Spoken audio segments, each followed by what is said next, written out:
राजनीतिनामा बिहार के YouTube channel पर आपका स्वागत है। मैं कुमार विजय। ये हमारा छोटे साहब सत्येंद्र बाबू पर दूसरा वीडियो है। इसमें हम उनके राजनीतिक कैरियर को और कुछ नए आयामों को देखेंगे और बिहार के उस महान राजनेता का जिन्होंने लंबे समय तक बिहार की राजनीति को निर्णायक रूप से प्रभावित किया, उसे देखने का प्रयास करेंगे। यह कार्यक्रम आपको राजनीतिनामा बिहार के द्वारा प्रस्तुत किया जाता है। साथ ही साथ आपसे निवेदन करते हैं हम लोग चैनल की तरफ से कि आप हमारे चैनल को सब्सक्राइब करें, लाइक करें और शेयर करें। और साथ ही साथ मैं फिर से एक निवेदन और भी करना चाहूँगा। यह किताब ओरियन ब्लैक स्वान से मेरी आधुनिक बिहार का इतिहास आई है। इस किताब को आप अमेजॉन से भी खरीद सकते हैं, प्रमुख दुकानों पर है। और बिहार का एक दस्तावेज है आधुनिक पीरियड का, जिसमें 19 चैप्टर है 1707 से 1950 तक, और इतिहास की घटनाओं को एक साथ समेटने का प्रयास किया है मैंने। इस तरह की किताब बिहार पर टेक्स्ट बुक के रूप में नहीं है, जो आपको संक्षिप्त तौर पर और सारगर्भित तरीके से बिहार के आधुनिक इतिहास की जानकारी दे सके। तो हम लोग चलते हैं फिर से छोटे साहब की तरफ, उनके जीवनी की तरफ, जहाँ छोटे साहब का पूरा जो लाइफ है 12 जुलाई 1917 से 4 सितंबर 2006 तक स्पेंड करता है। एक लंबा समय है। बिहार के फ्रीडम फाइटर रहे, फॉर्मर सीएम रहे और बिहार की राजनीति को निर्णायक रूप से प्रभावित करते रहे। 12 जुलाई 1917 को पोइबा में, औरंगाबाद, जो आधुनिक अभी का औरंगाबाद है, वहाँ जन्म हुआ। 4 सितंबर 2006 को 89 वर्ष की उम्र में बोरिंग रोड स्थित उनका मकान का नाम सोपान है, वहाँ पर इनकी मृत्यु हुई। तो 89 ईयर्स का लंबा कैरियर इनका रहा। छोटे साहब बिहार के महान स्वतंत्रता सेनानी अनुग्रह बाबू के पुत्र थे। अनुग्रह बाबू के दो पुत्र थे। बड़े थे जितेंद्र नारायण सिंह, छोटे थे सत्येंद्र नारायण सिन्हा जी। अब जानते हैं कि अनुग्रह बाबू पर भी मेरा वीडियो हमारे चैनल पर है। बिहार के पहले उप मुख्यमंत्री रहे, प्रथम वित्त मंत्री रहे। इन्हें बिहार विभूति कहा गया। और गांधी जी के साथ इनका एसोसिएशन 1917 में, जब चंपारण सत्याग्रह के लिए गांधी आए थे, उसी समय थे। और अनुग्रह बाबू के साथ साथ ब्रजकिशोर बाबू, राजेंद्र बाबू, शंभू बाबू, गोरख बाबू, रामनवमी बाबू और धरणीधर बाबू जैसे लोग गांधी जी के साथ चंपारण में अपना समय दिया और उन लोगों के साथ इंटीग्रल पार्ट के रूप में आए। छोटे साहब का भी दर्शन औरंगाबाद में गांधी जी के साथ 1926 में हुआ। जब काफ़ी छोटे थे उस समय छोटे साहब, और अपने संस्मरण को लिखते हुए लिखते हैं कि उस समय उन लोगों को भी मोटी खादी की धोती, कुर्ता और टोपी पहनाकर गांधी जी की सभा में ले जाया गया था, और गांधी जी से इनका परिचय राजेंद्र बाबू ने करवाया था। तो लिखते हैं कि पहली बार 1926 में गांधी जी के साथ उनका परिचय हुआ। खैर, सत्येंद्र बाबू का जो वंश वृक्ष है, सबसे ऊपर अनुग्रह बाबू है, उनके पुत्र हुए सत्येंद्र बाबू, उनकी पत्नी किशोरी सिन्हा जी, और दोनों के पुत्र श्री निखिल बाबू और इनकी पत्नी श्यामा जी। इलाहाबाद विश्वविद्यालय से स्नातक, लखनऊ विश्वविद्यालय से कानून की डिग्री प्राप्त कर पटना हाईकोर्ट में वकालत का शुरुआत किया।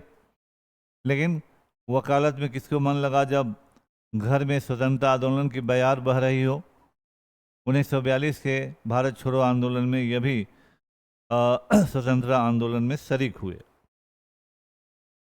छोटे साहब और श्रीमती किशोरी सिन्हा जी का एक चित्र है, जिसे मैंने कहीं से लिया है। 1950 में स्वतंत्र भारत के प्रोविजन पार्लियामेंट के ये मेंबर रहे।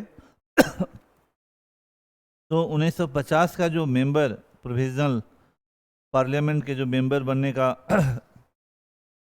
जो किस्सा है, वो भी एक महत्वपूर्ण किस्सा है। उसके बारे में भी हम लोग कभी जिक्र करेंगे। छोटे साहब औरंगाबाद से 1952, 57, 71, 77, 1980, 84 में सांसद रहे। इतना लंबे समय तक सांसद रहने का एक रिकॉर्ड है।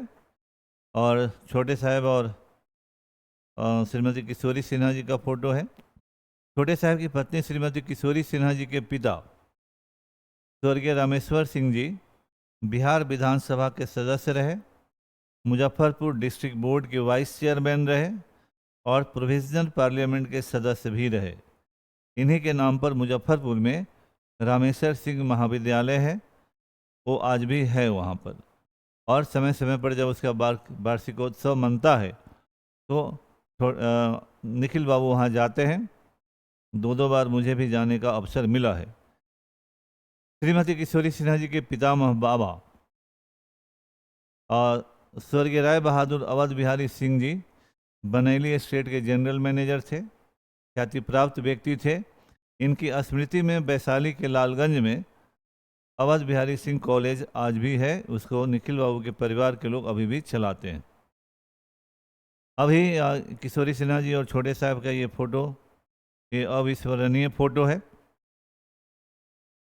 श्रीमती किशोरी सिन्हा जी की शादी के समय तो महज 9वीं कक्षा में पढ़ती थी, परंतु शादी के पश्चात उन्होंने अपनी पढ़ाई जारी रखी।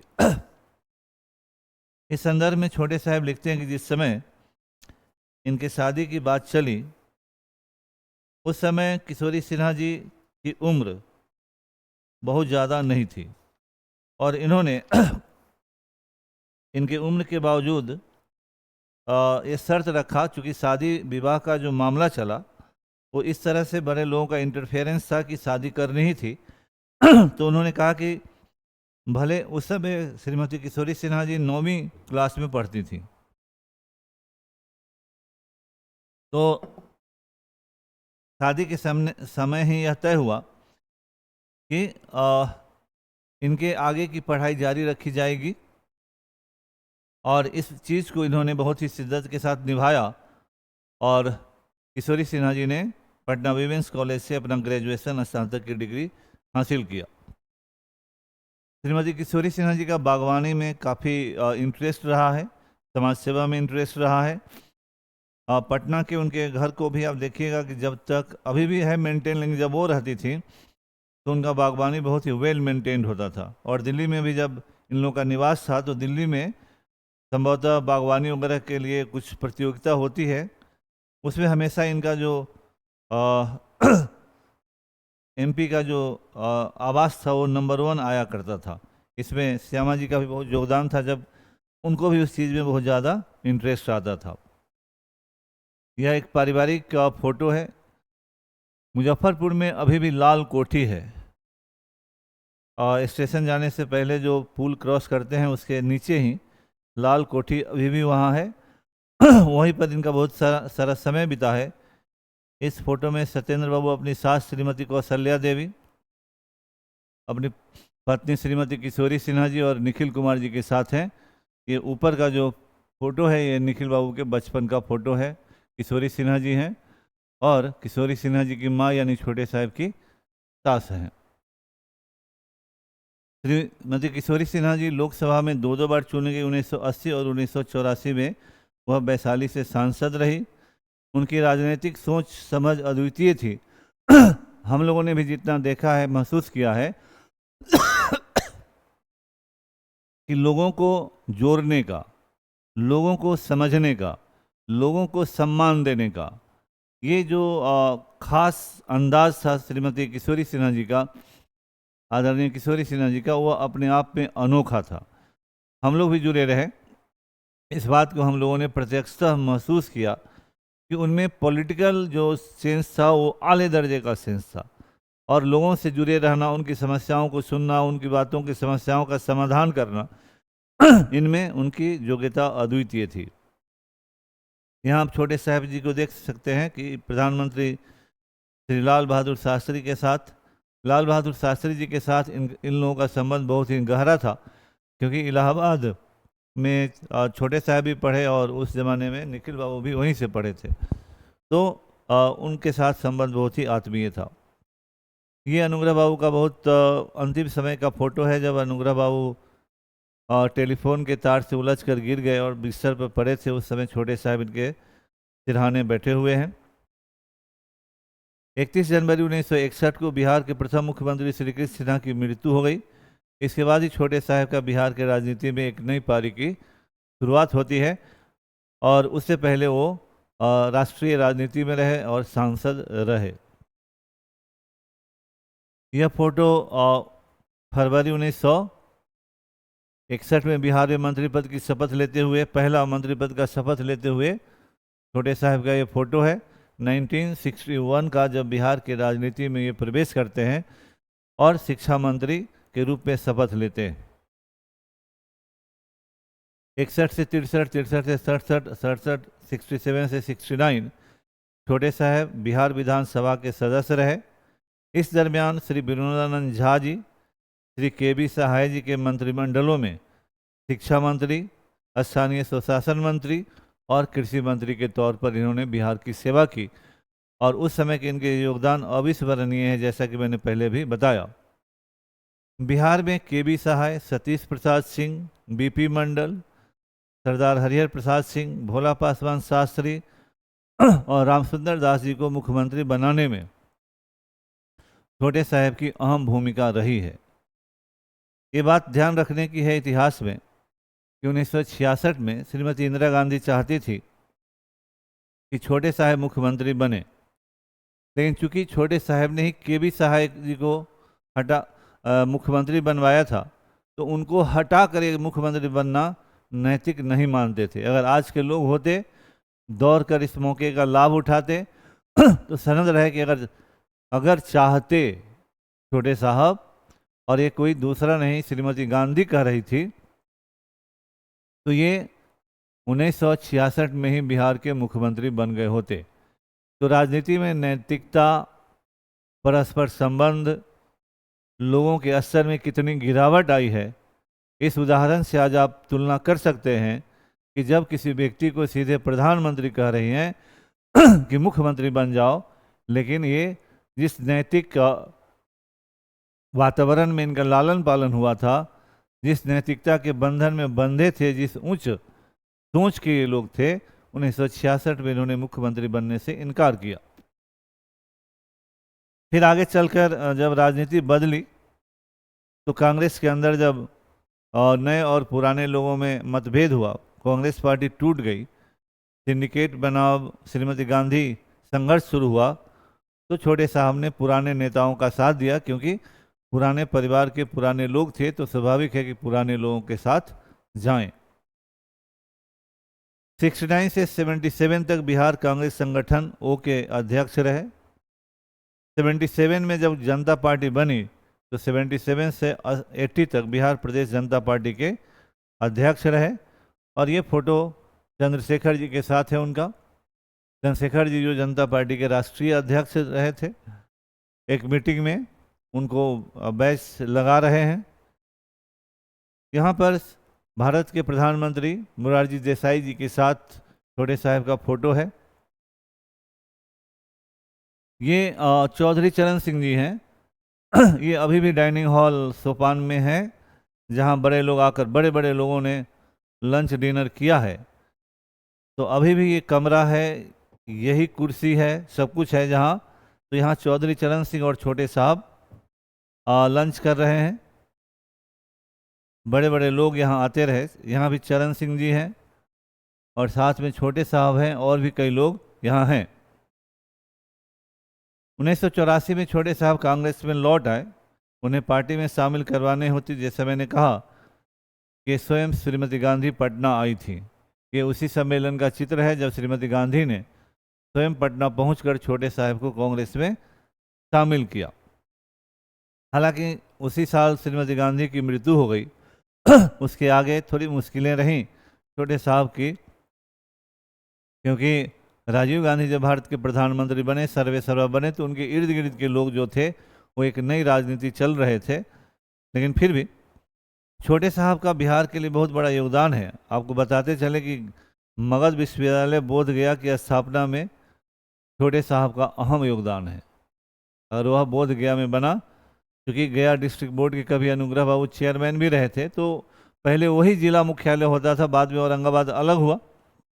तो मगध बिहार के लोगों को ख्याल रखना चाहिए, याद रखना चाहिए कि उस तरह के बड़े बड़े काम करने वाले, आज एक स्कूल खोलिएगा, एक कमरा का उद्घाटन कीजिएगा तो उसका फोटो, नेम प्लेट सभी लगाइएगा। तो इस मगध विश्वविद्यालय की स्थापना का श्रेय स्वर्गीय सत्येंद्र नारायण सिन्हा उर्फ छोटे साहब को जाता है। ये एक पारिवारिक फोटो है जहाँ छोटे साहब हैं, निखिल बाबू हैं, श्यामा जी हैं और किशोरी सिन्हा जी, पारिवारिक फोटो है। यहाँ पर कर्पूरी ठाकुर जी के साथ छोटे साहब का फोटो है। इनके मुख्यमंत्री बनने में, इनके साथ देने में इन्होंने बहुत योगदान दिया है, इसलिए उन चीज़ों को भी याद रखना होता है। 11 मार्च 1989 से 6 दिसंबर 1989 तक छोटे साहब बिहार के 19वें मुख्यमंत्री रहे। मुख्यमंत्री के रूप में शपथ लेने का ये चित्र है जब बिहार के मुख्यमंत्री के रूप में वो शपथ लेते हैं। यहाँ राजीव गांधी के साथ उनका चित्र है।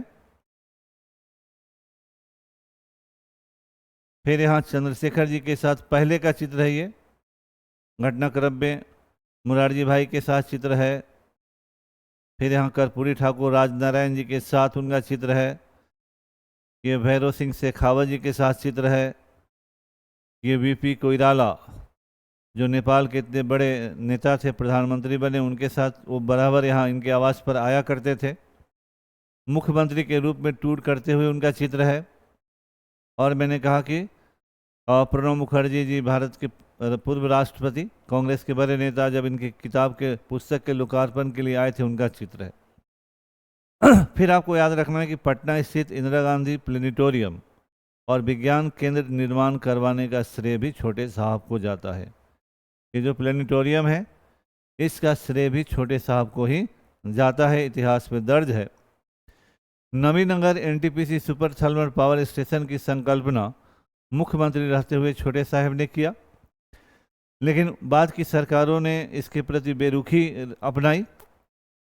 लेकिन जब श्यामा जी वहाँ की सांसद बनी 1999 में, तो उन्होंने अपने प्रयासों से, विशेषकर मनमोहन सिंह जब सरकार में आए, तो इसे ज़मीन पर लाने का काम किया। आज Nabinagar super thermal power station Aurangabad की प्रगति में 4 चांद लगा रहा है। तो हमने छोटे साहब के एक और पक्ष को यहाँ रखने का प्रयास किया है। और जो पक्ष हैं, बहुत सारे लोगों के बारे में, राजनीति के बारे में, घटनाओं के बारे में छोटे साहब ने बहुत सारी बातें लिखी हैं, इनके किताब में दर्ज है। तो इस किताब में जो भी दर्ज है, मैं मेरा तो प्रयास रहेगा कि इस किताब को पूरा का पूरा आपके सामने विभिन्न समय में रखूं। 3 किताब मेरा लक्ष्य है। ये किताब अनुग्रह बाबू का मेरे संस्मरण और चंद्रशेखर जी का जीवन जैसा मैंने जिया, ये सारे ऐतिहासिक दस्तावेज हैं। इन लोगों के योगदानों को दबाने का प्रयास किया जाता है। छोटे छोटे जो लोग हैं, अपने छोटे छोटे योगदानों को लोगों के सामने रखना चाहते हैं, लेकिन इतिहास तो इतिहास है। छोटे साहब ने बिहार के शिक्षा में जो योगदान दिया है, वो बिहार के शिक्षा मंत्रियों के लिए एक मापदंड है। उसके आसपास भी पहुंच जाए तो बहुत बड़ी बात होगी। और जानबूझकर अगर कोई मंत्री शिक्षा मंत्री बनता है, जबकि उनके पास विकल्प था कि वो चाहते तो वित्त मंत्री भी बन सकते थे, लेकिन वैसा उन्होंने नहीं किया और शिक्षा मंत्रालय लगातार अपने पास रखा। इसीलिए बिहार के प्राइमरी स्कूलों में, मिडिल स्कूलों में जो क्रांति आई है, और आप गूगल भी कर सकते हैं, कहीं भी पता कर सकते हैं कि शिक्षा के क्षेत्र में छोटे साहब का युग बिहार का गोल्डन पीरियड कहलाता है। इसीलिए आगे के शिक्षा मंत्रियों से भी मेरा रिक्वेस्ट होगा कि आप इन मापदंडों को देखें और बिहार में आज बिहार की शिक्षा बदहाल है, उस बदहाल शिक्षा को पटरी पर लाएं। यह एक बहुत बड़ा योगदान होगा। फिर पुनः आपसे निवेदन, फिर 2 निवेदन करूंगा। एक कि मेरी किताब आधुनिक बिहार का इतिहास को अमेजोन से या जहां से भी वो खरीदने का काम कीजिए। ये जब तक आप अपने बिहार राज्य के इतिहास को नहीं जानते हैं, आप कहीं भी कुछ भी बोलने की स्थिति में नहीं रहेंगे। इसीलिए वह किताब आपके लिए मार्गदर्शक की भूमिका भी निभाएगा। और बिहार के लोग जब अपने इतिहास को नहीं जानिएगा, तो जो इतिहास को नहीं जानता है, नहीं समझता है, उसको दुनिया नहीं समझती है। साथ ही साथ मैं फिर रिक्वेस्ट करूंगा कि आप हमारे चैनल को सब्सक्राइब करें, लाइक करें और शेयर करें। आप सबका बहुत बहुत धन्यवाद।